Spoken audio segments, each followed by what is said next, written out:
Hello friends, welcome to my channel. जैसे कि आप सभी को पता है कि एसएससी सीजीएल 2023 का प्री पास आ रहा है। 14 जुलाई से 27 जुलाई को प्री एग्ज़ाम है और आप सभी की तैयारी अच्छी चल रही होगी, ऐसी मैं उम्मीद करता हूँ। जैसे कि मैंने भी पिछली बार प्री एग्ज़ाम दिया था एसएससी सीजीएल का, और ये उसका स्कोर कार्ड आपकी स्क्रीन पे आप देख सकते हैं। इस पे मेरा नाम लिखा है, डेट ऑफ बर्थ लिखी, रजिस्ट्रेशन नंबर लिखा है, सब लिखा है। और मेरा जो स्कोर था प्रीलिम्स में वो कुछ ऐसा था। इंग्लिश में 37.5, जनरल अवेयरनेस जिसे जीए बोलते हैं, जीएस, उसमें 30.5, रीजनिंग में 42.5 और मैथ्स यानी कि क्वांटिटेटिव एप्टीट्यूड में 27। रॉ मार्क्स 137.5 थे, जो नॉर्मलाइज्ड होके 143.3 हो गए। मेरी जो शिफ्ट थी वो थी 3 दिसंबर की 4th शिफ्ट, शाम की शिफ्ट थी। तो ये जो आप मेरे मार्क्स देख रहे हैं, और जो कट ऑफ था वो 114 के अराउंड था। तो उससे मेरा लगभग आप इसमें देखेंगे तो मेरा 20 से 25 मार्क्स ज़्यादा है कट ऑफ से। तो आप ऐसा पेपर, जैसे मैंने एग्ज़ाम अटैम्प्ट करके आके मैं निश्फिक्र था कि मेरा प्री हो जाएगा, अब मुझे मेंस की तैयारी करनी है। तो मैं इस वीडियो से आपकी कुछ जो लास्ट के 10 दिन बचे हैं एग्ज़ाम से पहले, उसमें आप क्या करें तो आपका मार्क्स बूस्टअप हो और आपका भी प्री क्लियर हो जाए, उसके लिए आपको टिप्स दूंगा। और लास्ट में एक बोनस टिप है, तो वीडियो को पूरा एंड तक ज़रूर देखिएगा। और सबसे ज़्यादा जो डाउट होता है हर एक एस्पिरेंट और जो भी सीजीएल या किसी भी एग्ज़ाम की तैयारी कर रहा है कि मॉक टेस्ट कैसे अटैम्प्ट करें, या मॉक में हमारा ऐसा स्कोर आ रहा है, हमारा प्री होगा कि नहीं, मेंस होगा कि नहीं। तो मैं इस वीडियो के ज़रिए आपको कुछ आइडिया देने की कोशिश करूँगा कि आपको मॉक कैसे अटैम्प्ट करना चाहिए। देखिए, आइडल टाइम क्या होना चाहिए आपके चारों सेक्शन में, हर एक सेक्शन पे आपको कितना टाइम इन्वेस्ट करना चाहिए वो आपकी स्क्रीन पे आप देख लीजिए।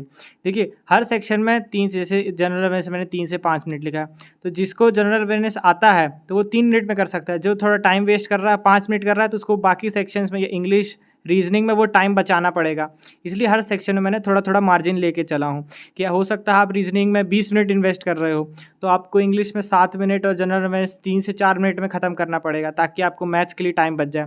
तो इस हिसाब से आप अपने हिसाब से टाइमिंग ऊपर नीचे कर सकते हैं, बट ओवरऑल एक ही घंटा है, 60 मिनट है। तो आप अगर जैसे मैथ्स में 30 मिनट इन्वेस्ट कर रहे हैं तो बाकी सेक्शंस में आपको टाइम बचाना पड़ेगा, या बाकी सेक्शंस में आप ज़्यादा टाइम इन्वेस्ट कर रहे हैं तो आपको मैथ्स में टाइम बचाना पड़ेगा। और जो आपकी स्क्रीन पे सब्जेक्ट लिखे हैं सीरियल वाइज, ये मेरे एग्जाम में जो मैं पेपर अटैम्प्ट करता हूँ, पहले जीए, फिर इंग्लिश, फिर रीजनिंग, फिर मैथ्स, ये मेरा सीक्वेंस है। आपके लिए क्या आइडियल सीक्वेंस है वो आप मॉक टेस्ट इतने दिन दिए हैं या अभी देंगे तो आप उससे पता करें कि आपको हो सकता है पहले आप इंग्लिश अटैम्प्ट करें या रीजनिंग आप कंफर्टेबल हो, जिस सब्जेक्ट में आप कंफर्टेबल हो उसे पहले अटैम्प्ट करें।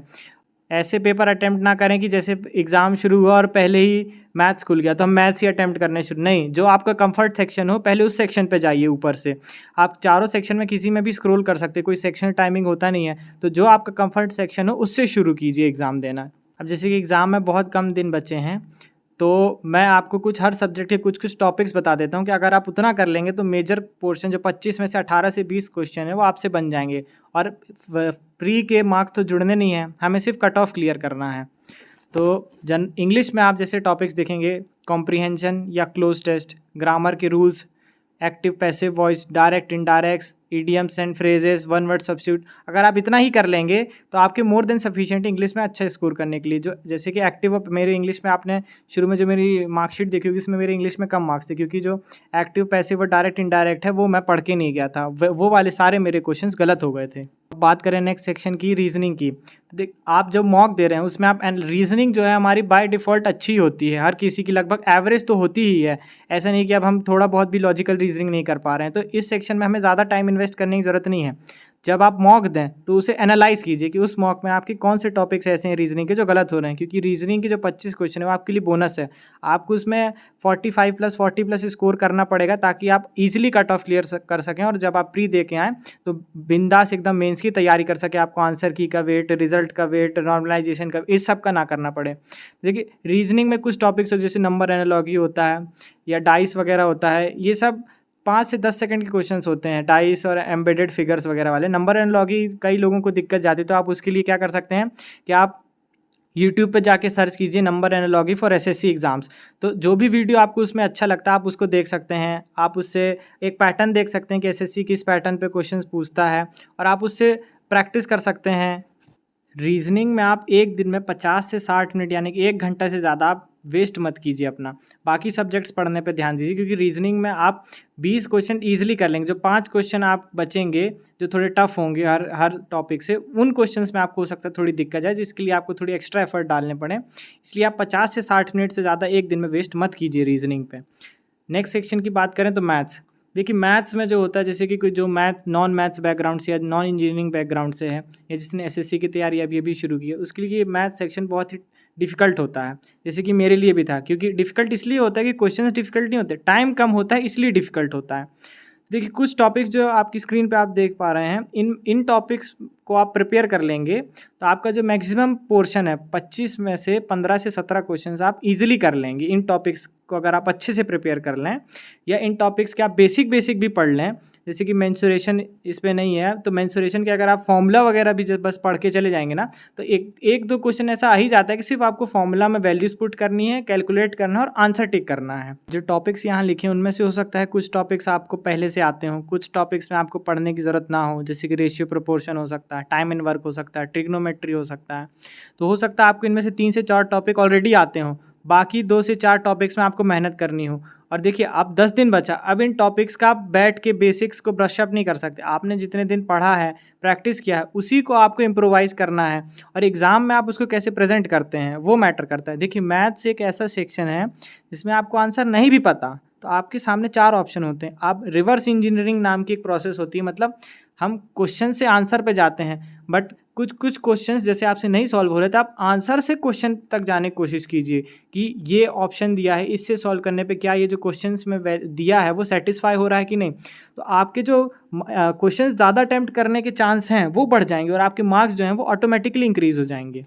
और जल्द ही मैं एक वीडियो भी लेके आऊँगा इस पर कि आप मैथ्स और रीजनिंग एक ऐसा सेक्शन है आप जिससे ऑप्शंस के थ्रू आपको आंसर नहीं भी आता तो आप ऑप्शंस के थ्रू उसके आंसर पे जा सकते हैं। और अब बात करेंगे मोस्ट अवेटेड सेक्शन जो होता है हर किसी के लिए, हर किसी को जिसमें प्रॉब्लम होती है, उससे सबसे मैथ्स बन जाता है, रीजनिंग बन जाता है, इंग्लिश बन जाता है। लेकिन ये एक ऐसा सेक्शन है जिसका नाम है जनरल अवेयरनेस। इसमें हर किसी को दिक्कत जाती है, आप कितना भी पढ़ लें, कितना भी कर लें, आपको दिक्कत हमेशा जाएगी। आप 25 में से 10 क्वेश्चन 12 क्वेश्चन ज़्यादा से ज़्यादा कर पाएंगे। और अगर आप जैसे कि मेरी मार्कशीट भी देखेंगे तो आप जाके शुरू में देख सकते हैं, जैसे मेरे जीए में 30.5 मार्क्स थे। ये काफ़ी अच्छा स्कोर होता है एसएससी के एग्ज़ाम्स में, जीए में इतना स्कोर कर पाना। तो अभी तो फ़िलहाल उतना टाइम नहीं है कि मैंने क्या पढ़ा था, मेरी क्या स्ट्रेटेजी थी मैं आपको बता सकूं, बट जैसे मेंस आएगा, प्री आपका एक बार हो जाए तो मैं आपको मेंस के लिए वो स्ट्रेटेजी बता दूंगा। और इस मीम को देख के आपके दिमाग में क्या थॉट्स आ रहे हैं मुझे कमेंट सेक्शन में ज़रूर बताइएगा आप सभी लोग। अब जैसे कि ज़्यादा टाइम तो बचा नहीं है प्री के लिए, तो आप क्या कर सकते हैं, कुछ टॉपिक्स जो इसमें लिखे हैं आप उनको कर लें और करंट अफेयर कर लें। अब देखिए स्टैटिक पढ़ने का आपके पास इतना टाइम नहीं है, आपका जो अभी बचा हुआ टाइम है वो आप मॉक देने में, मैथ्स पढ़ने में, इंग्लिश पढ़ने में, उसमें इन्वेस्ट करें, क्योंकि कॉस्ट टू मार्क्स रेशियो जो है, टाइम इन्वेस्ट आप जिस इसमें करेंगे इस सेक्शन में, उतना आपको फ्रूटफुल नहीं होगा, उतने मार्क्स आपको ला के नहीं देगा जितना बाकी 3 सेक्शंस देंगे। और देखिए सेक्शनल कट ऑफ तो है नहीं, आप इसमें 0 स्कोर करें, बाकी में 50-50 करें, 200 में से 150 मार्क्स हो गए। हमें सिर्फ कट ऑफ क्लियर करना है, इसके मार्क्स तो ऐड नहीं होंगे कि हमें मैक्सिमम मार्क्स स्कोर करना है। देखिए किसी सेक्शन में आप कम टाइम इन्वेस्ट करेंगे तो चल जाएगा, आप किसी सेक्शन में 2-5 क्वेश्चन ही करें, लेकिन देखिए ये आप तभी कर सकते हैं जब आपके बाकी 3 सेक्शंस में पकड़ अच्छी हो।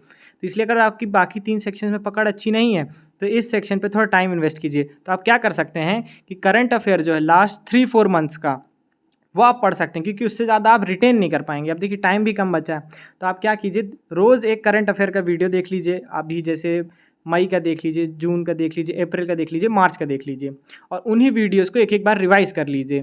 तो उससे क्या होगा कि आपको जो दिमाग में है आपकी एक मेमोरी बन जाएगी। अगर आपको क्वेश्चन आएगा उससे मिलता जुलता कुछ ऑप्शन दिखेगा तो आप टिक कर सकते हैं। अगर आपको याद होगा तो शुरू में मैंने आपसे एक बोनस टिप की बात की थी, तो अब उस टिप की बारी है कि क्या वो बोनस टिप है, आप कैसे अपने मार्क्स इंप्रूव कर सकते हैं। उस टिप को देखिए, उस टिप को बोलते हैं art of skipping. Art of skipping का मतलब क्या होता है कि हमने क्वेश्चन देखा, हम उसी में बैठ के पढ़ रहे हैं, सोच रहे हैं, कर रहे हैं। रीजनिंग में कोडिंग डिकोडिंग का है तो हम कोडिंग डिकोडिंग कर रहे हैं, ये टिप्स लगा रहे, वो ट्रिक्स लगा रहे, बट आंसर नहीं आ रहा, हम फिर भी उसी कर रहे हैं। हमने ईगो में वो ले लिया अपने कि हाँ नहीं मैं तो ये अटैम्प्ट करके रहूँगा, ये हमें नहीं करना है।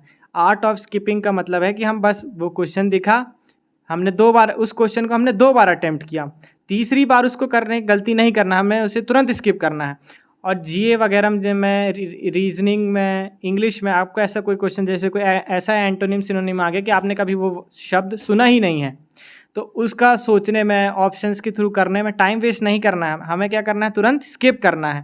नहीं तो जो हम वहाँ टाइम वेस्ट करेंगे उसका हमें भरपाई आगे के सेक्शंस में करनी पड़ेगी। हो सकता है हम उस क्वेश्चन तक ना पहुँच पाएँ जो हमसे बनते थे, बट हम यहाँ टाइम वेस्ट करने के चक्कर में वहाँ हमारा वो बनता हुआ क्वेश्चन चला गया और ये तो हमसे बना ही नहीं ऑलरेडी।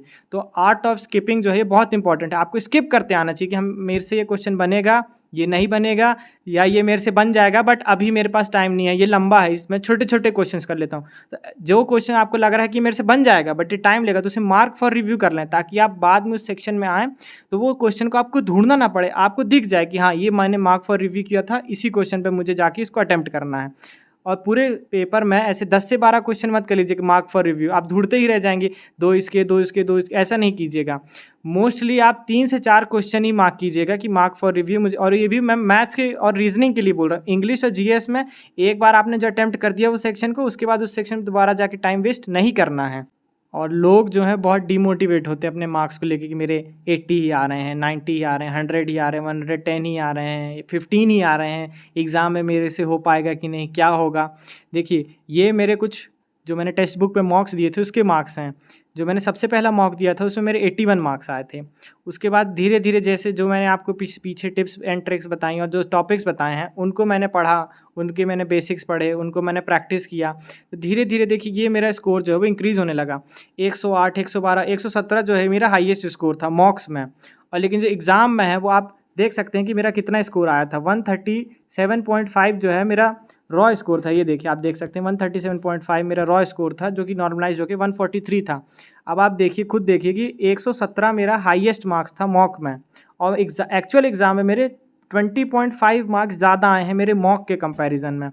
तो आप मॉक के स्कोर को सीरियस मत लीजिए। मॉक का स्कोर, मॉक्स जो होते हैं वो टफ़ होते हैं, एक्चुअल एग्ज़ाम से काफ़ी टफ़ होते हैं, थोड़े बहुत नहीं काफ़ी टफ होते हैं। तो वो एग्ज़ाम्स में आपकी प्रैक्टिस के लिए होता है, तो उन स्कोर्स को ज़्यादा आप सीरियस मत लीजिए, उन्हें एज अ प्रैक्टिस लीजिए। और किस सेक्शन में आप ज़्यादा टाइम इन्वेस्ट कर दे रहे हैं, किस सेक्शन में कम कर रहे हैं, किस टॉपिक क्वेश्चन आपसे नहीं बन रहे, सिर्फ उनको वो देखने के लिए, वो एनालाइज करने के लिए आप यूज़ कीजिए। मॉक्स के स्कोर को सीरियस बिल्कुल मत लीजिए।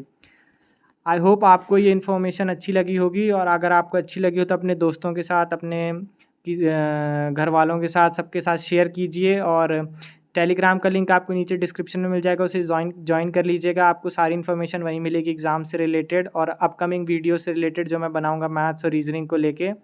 और लास्ट एग्ज़ाम से 1 वीक पहले मैं एक आपको एक्सपेक्टेड स्कोर का भी वीडियो लेके आऊँगा कि आप आइडल स्कोर क्या होना चाहिए, कि आप मतलब कितना मार्क्स लेके आए एक्चुअल एग्ज़ाम में, कि आपका इस बार का जो कट ऑफ है वो क्लियर हो जाए प्री का, ताकि आप मेंस की तैयारी कर सकें। एक वैकेंसीज़ भी इस बार आप जैसे जानते हैं कि वैकेंसीज़ भी इस बार बहुत कम है। So do not forget to like and subscribe to channel, और टेलीग्राम से जुड़ जाइए ताकि आने वाली वीडियोज़ के आपको अपडेट मिलते रहें। चैनल को सब्सक्राइब ज़रूर कर लीजिएगा। Thank you guys.